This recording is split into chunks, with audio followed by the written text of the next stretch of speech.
नमस्कार, मी दीप्ती पोद्दार। ह्या व्हिडिओचा विषय आहे ऑटोक्लेव्ह। विविध लॅब्स, फार्मास्युटिकल कंपनीज तसंच क्लिनिक्समध्ये ऑटोक्लेव्ह वापरून निर्जंतुकीकरण म्हणजे स्टरलायझेशन केलं जातं। यालाच ऑटोक्लेविंग असं म्हणतात। ऑटोक्लेविंग ही निर्जंतुकीकरणाची एक आदर्श पद्धत मानली जाते। ऑटोक्लेव्ह मशीनचे प्रकार वेगवेगळे असले तरी त्याचं तत्व मात्र समान असतं। आता आपण ऑटोक्लेविंग मशीनकडे जाऊया। त्या मशीनची माहिती करून घेऊया व ते मशीन कसं वापरायचं हेही समजून घेऊया।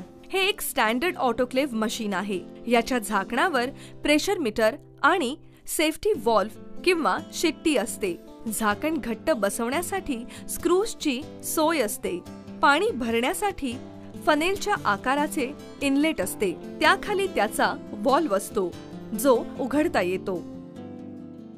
काचेच्या नळीसारखा दिसणारा वॉटर लेवल इंडिकेटर पाण्याची पातळी दाखवतो। यामध्ये गरम वाफ जास्त दाबाखाली वस्तूपर्यंत पोहोचते, त्यामुळे इन्फेक्शन पसरवणाऱ्या जंतूंचा नाश होतो व वस्तू स्टरलाइज होतात। ऑटोक्लेविंग करण्यासाठी पूर्वतयारीची गरज असते, तर ती पूर्वतयारी कशी करायची हे बघून घेऊया।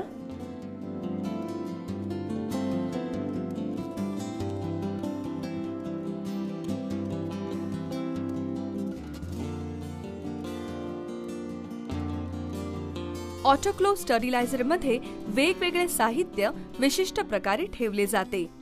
गॉस बेस आयताकृती कापून घ्या। कापसाचा आवश्यक तेवढा पातळ थर कापून घ्या। कापसाचा थर गॉस बेसवर ठेवा। त्यावर समान आकाराचा गॉसचा तुकडा ठेवा आणि त्याचे 3 समान भाग कापून घ्या।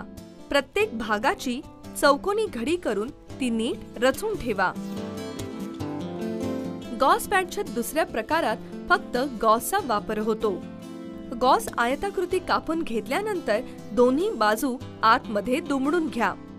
त्या पुन्हा एकदा दुमडून त्याची छोटी चौकोनी घडी घाला।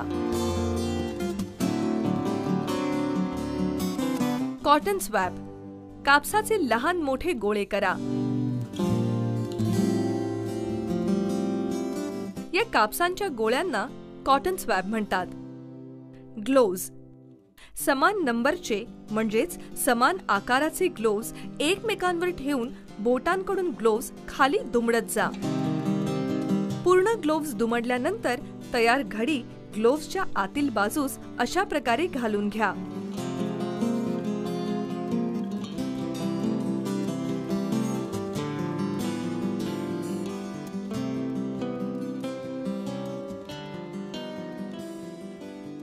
हे सर्व साहित्य ड्रेसिंग ड्रम मध्ये ठेवलं जातं। ड्रम मध्ये आधी गॉस पॅड ठेवा, नंतर कॉटन स्वॅब ठेवा। घडी घातलेले ग्लोव्ज कॉटनच्या कापडी पिशवीमध्ये ठेवा। या पिशवीमुळे ग्लोव्जचे रबर सुरक्षित राहते। हा ड्रम आता ऑटोक्लेविंग साठी तयार आहे। सर्जिकल इन्स्ट्रुमेंट्स, यांचा ड्रम तयार करण्यासाठी सगळी उपकरणं स्वच्छ धुवून पुसून घेतली जातात। मग ती स्पिरिट किंवा सॅव्लॉनने परत पुसून घेतली जातात।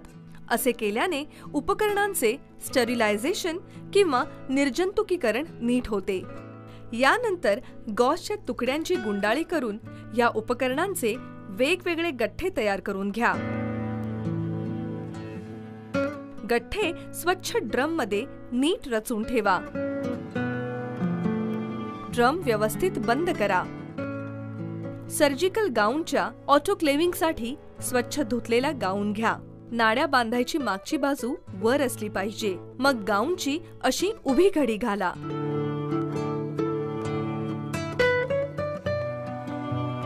त्याची गळ्यापासून खाली अशी गुंडाळी करत जा। आधीच बाजूला काढलेल्या बंदांनी या गुंडाळीला आता नीट बांधून घ्या।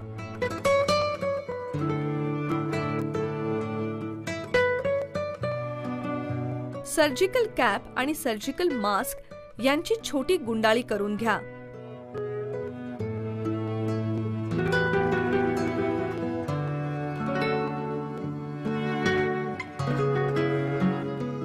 शेवटी त्यांना एकत्र घट्ट बांधून घ्या।